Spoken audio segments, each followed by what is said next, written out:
What's going on, everyone? This is Trey with the 3 Ball Pod, and today I'll be going over the ideal offseason for the Oklahoma City Thunder. Alright, let's hop right on into it. Alrighty, everyone, we are in at the my ideal offseason for the Oklahoma City Thunder. Let's get on into it. So the biggest question / needs that they have is, how do you fix your cap situation? What moves need to be made to win another championship? Who do you take in the draft, and who do you extend or trade? For the roster, we got the same core guys: Shai Gilgeous-Alexander, J-Dub, Chet, Cason Wallace, Alex Caruso, Isaiah Joe, Aaron Wiggins, Jared McCain, AJ Mitchell, Jay Will, Nikola Topic, Thomas Sorber, and then we got team options for Isaiah Hartenstein, Lou Dort, Kenrich Williams. If you look on the right here, they are in one of the worst cap situations in the league, with negative 41 mil over the first apron and negative 28 mil over the second apron. And their draft pick situation is good. As we know, the Thunder typically like to stockpile those. They have pick 12, 17, and 37. So prospects to look at in this draft class is definitely Ademara for the length, the mobility, and they need a big. It was definitely exposed that they were lacking a little bit in the size and assertiveness on the boards in the playoffs. Yaxel Lindenberg, same reason, except they get a competitive edge by getting an older prospect in this scenario. A guy that's a competitor, winner. You could say the same thing about Ademara, who actually won the national championship with Yaxel. And then also below that, another teammate, Merez Johnson. Kind of the same situation of needing a big man, but he offers more grit. He is showing promise at the three-point shooting that he has, and he just seems like a gritty rebounder type of guy they need. Jaden Quaintance it for an upside swing, and same with Kareem Lopez. Both have very good defensive ceilings. Jaden Quaintance is being much higher, but Kareem Lopez has the high IQ, good defense, and length. Nate Ahmet is a full project player that you'd have to swing on the potential for. Emmanuel Sharp and Trevon Brazil being the second round pick selections potentially. Trade possibilities are trading up from picks 12 to get Ademara, trading away either pick, trading away second round picks, trading up for a top player in the draft or just overall in the league. But also you could say that they might compile their picks together and trade up for others as well, even future picks. We've seen them do that with the J-Dub draft, where they traded up to get, I don't think they traded up to get him. They traded up to get Ousmane Dieng, I think. Trade market, their tradable pieces are Aaron Wiggins, Isaiah Joe, Nikola Topic, Lou Dort through sign and trade. Those first two just kind of weren't in the rotation basically throughout the playoffs, and they have a higher salary hit than most other players on roster, around 10 mil each, which is a lot in this league. That's 20 mil in cap. Nikola Topic, he's promising, could probably get you something nice as a young piece. I think that a lot of people want to see Chet Holmgren on this list. I've seen reports of them basically saying he's untouchable. So what we will see, I don't think there's any untouchables in the league. Everyone has their price, but people are calling, and Sam Presti is hanging up on them. Lou Dort sign and trade. This is potentially if Lou Dort doesn't get an extension from the Thunder. People they could trade for: Trey Murphy. There's been a lot of talk about that. He fits the Thunder profile. 3-and-D player with good length, good size. Top 10 pick if they trade up in the draft to get Ademara potentially. Giannis Antetokounmpo. They are unwilling to give up Chet, so I'm not necessarily sure what assets they could pull out for that. But like I said, no one's untouchable really in the league. If you get the call for Giannis, you might pick it up. Justin Champagnie. Just rumors have been floating around about the Thunder having interest in him. Free agency targets. This one's really just who do you re-sign, since you're in a bit of a financial bind.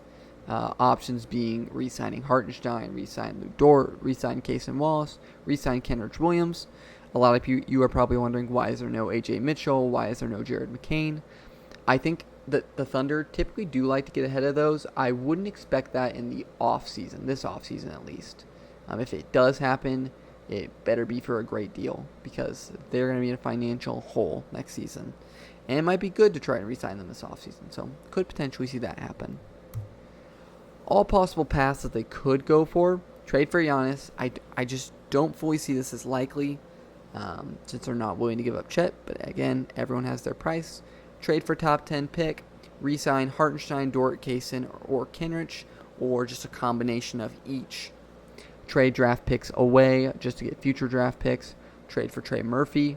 Trade for Justin Champagnie. So this is my ideal offseason. First, you got decline Isaiah Hartenstein's team option to re-sign a longer deal. We saw that Isaiah Hartenstein was a very important piece to the Thunder team, not only last year's title run, but this year for their Western Conference Finals run. He's a very good pick and roll partner for Shai. Very good in the pick and roll, just overall great facilitator as a big man, and was really good against Wembanyama in the conference finals to try and defend him, although didn't necessarily work out in their favor. So yeah, I believe that they could get him on like a 3 or 4 year deal for like 20 to 22 mil, get that long-term financial future with the Thunder, while lowering the cap for the Thunder on a year-to-year basis. Move Lou for future assets and a sign-and trade. A lot of Thunder fans don't like the idea of getting rid of Lou Dort, or they do, and because they understand the long-term implications of if you don't get Lou Dort. There is a possibility that he does stay, just based off of the Shai Gilgeous-Alexander wants him there. We'll see how much sway he has within the organization, or if Sam Presti is going to be like, I'm sorry, Shai, we really need to do this. I really believe that Cason Wallace is the future at the 2 spot, which gets us into our next one. Cason Wallace being the starting 2 guard, re-signing him to a good deal. With the Hartenstein and Cason Wallace extension, it makes signing Lou Dort to an extension really taxing, especially if you want to keep Jared McCain and AJ Mitchell. Trade pick 12, 37, and Wiggins for pick 8. This gets you go up there and get Ademara, who's a very good, versatile big man defender. Like I said, you struggled defending Wembanyama. You had Hartenstein. But in this scenario, you get to throw bodies at him. You throw Hartenstein, throw Jay Will, throw Ademara. Chet Holmgren can get out of his head, then you could throw Chet Holmgren at him. This is a league where we're now focused on how can we guard Victor Wembanyama. We saw the Knicks do it very well. I'm sure that a lot of teams are watching that film and how can I guard him? But then again, Wembanyama is known to get better and better each offseason. So we'll see what he brings to the table as well to get better and better, as everyone's calling him a future young GOAT, basically. We'll see if that happens, but it was a very disappointing finals for Wembanyama overall. But somehow, the Thunder are always associated with Wembanyama, given the loss to him in the playoffs. But Ademara is not just a great fit for that, but a great fit for the Thunder overall, because he adds length. Sam Presti is known to add players based off length, mobility, flexibility. He does have shooting potential. I don't think it's something that you should absolutely bank on. He's not going to be Chet Holmgren 2.0, but longer and a bigger guy. But definitely worth the upside swing. He is also a national championship and a somewhat older prospect while still maintaining youth. Trading Isaiah Joe to Lakers for DeAndre Ayton and pick 25. Obviously waiving DeAndre Ayton, who's on an expiring $8 million deal. Creates some flexibility by getting rid of Isaiah Joe and getting pick 25. Which we're going to later show that is going to be used in a future trade. So that's why I'm not showing who we're going to pick with that. Decline Kenrich Williams' team and bring back on a minimum. I think this is just essential for the locker room. You could say, oh, it's really probably bad for the locker room to lose Lou Dort. Well, Lou Dort wants probably close to 15, 20 mil, whereas Kenrich Williams would, in this situation, probably accept the minimum to come back and be in the locker room for this team. Consolidate picks 17, 25, and a future 2027 Spurs pick to grab Kareem Lopez at 13 and trade with Heat. Heat do this particularly. Some people may be like, why would the Heat trade down from 13? One, if they don't get Giannis, they could definitely use more depth. This gives them the option for that. Whereas they could use this to facilitate a Giannis trade. This is a deep draft class, so the difference between pick 13 and pick 17 is not massive, while also adding pick 25 and a future pick next year. Quantity is sometimes better than quality, and I think the quantity overweighs the value difference between pick 13 and pick 17, and the Thunder get a high IQ wing that's a very solid defender in Kareem Lopez, who's also young, so it gives you developmental potential. So the 14-man depth chart looks like as follows. At starting point guard, Shai Gilgeous-Alexander, the back-to-back MVP, back there again. Shout out to him for also getting that Nike deal done and getting off of Converse. Kind of going to be crazy to see what he does with those shoes. As starting shooting guard, we got Cason Wallace with the extension. Small forward, a healthy Jalen Williams with a full offseason. Power forward, we got Chet Holmgren back. Isaiah Hartenstein as the starting center again. 6th man, AJ Mitchell. 7th man, Jared McCain. 8, Alex Caruso. 9, Jalen Williams. 10, Nikola Topic. 11, Ade Mara. 12, Thomas Sorber. 13, Kareem Lopez. And 14, Kenrich Williams.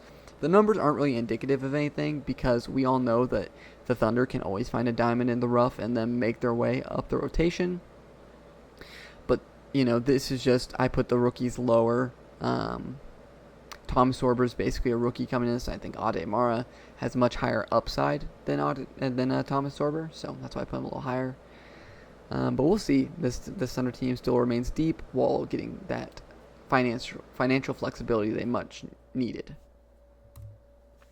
So the Thunder outlook is obviously still really good. They were 1 win away from the finals. The ceiling for this team is winning the NBA Finals again. Floor, I expect for them to be a top 2 seed and conference finals appearance. Title chances are still very, very high. The floor is conference finals, so I do expect them to be in the finals. If I had to take a pick at the NBA Finals today, I would definitely put them in the finals for next year. The future outlook is also phenomenal. Shai is still in MVP form, plus a good young core and picks still at their disposal with the swap of the Clippers next year and then a swap of the Mavericks in a couple years.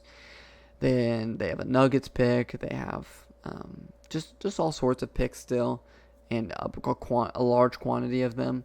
Good young core pieces, getting Ade Mara, Kareem Lopez, having Thomas Sorber, Nikola Topic, Jalen Williams, Chet Holmgren being the main ones, as well as getting Cason Wallace on an extension, having Jared McCain and AJ Mitchell, all besides Jalen Williams below 25, I believe.